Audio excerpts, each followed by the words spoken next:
कंगना संकट में फंसी शिवसेना की छटपटाहट अब साफ साफ दिखने लगी है। ऐसे में शिवसेना के मुखपत्र सामना ने फिर कंगना रनौत पर निशाना साधा है। सामना के संपादकीय में विवाद माफियाओं का पेट दर्द शीर्षक के जरिए मुंबई की तुलना पाक अधिकृत कश्मीर से करने वाली कंगना रनौत पर कटाक्ष किया गया। साथ ही मुंबई में रहकर महाराष्ट्र सरकार पर सवाल उठाने पर सामना ने पानी में रहकर मगरमच्छ से बैर करने वाला उदाहरण दिया है। मतलब शिवसेना ने एक बार फिर कंगना रनौत को इस बात की धमकी दी है कि मुंबई में रहकर शिवसेना से बैर मोल नहीं ले सकती। सामना में कंगना पर निशाना साधते हुए लिखा है कि मुंबई पाक अधिकृत कश्मीर है कि नहीं, ये विवाद जिसने पैदा किया उसी को मुबारक। मुंबई के हिस्से में अक्सर ये विवाद आता रहता है, लेकिन इन विवाद माफियाओं की फिक्र न करते हुए मुंबई महाराष्ट्र की राजधानी के रूप में प्रतिष्ठित है। सामना में आगे लिखा है कि शिवसेना प्रमुख हमेशा घोषित तौर पर कहते थे कि देश एक है और अखंड है। राष्ट्रीय एकता तो है ही, लेकिन राष्ट्रीय एकता का ये तुनतुना हमेशा मुंबई महाराष्ट्र के बारे में ही क्यों बजाया जाता है?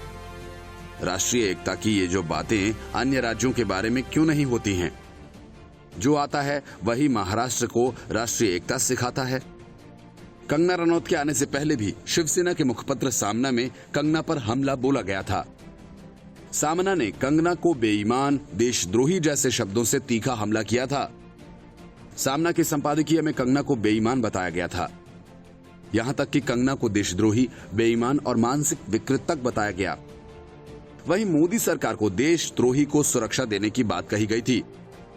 साथ ही पत्रकारों को भी देशद्रोही बताकर हरामखोर कहा गया था।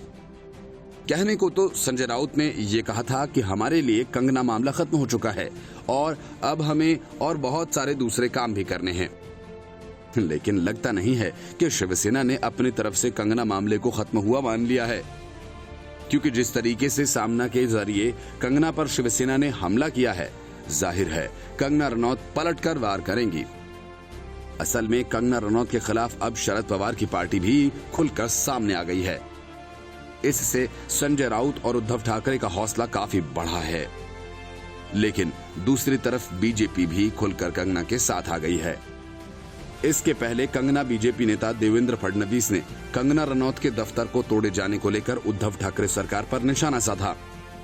फडणवीस ने कहा कि इनसे दाऊद इब्राहिम का घर नहीं तोड़ा जाता, जबकि कंगना का घर तोड़ दिया जा रहा है।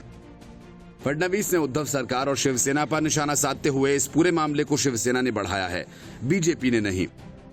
महाराष्ट्र सरकार कंगना से लड़ रही है, अच्छा होता कंगना की बजाय कोरोना से लड़ते। दाऊद इब्राहिम का घर तोड़ा तो नहीं जाता, कंगना रनौत के दफ्तर को तोड़ डाला। असल में राजनीतिक पार्टियां रिया और कंगना के बीच बंट सी गई हैं। शिवसेना, एनसीपी और कांग्रेस रिया चक्रवर्ती के पक्ष में है, तो बीजेपी कंगना रनौत के साथ।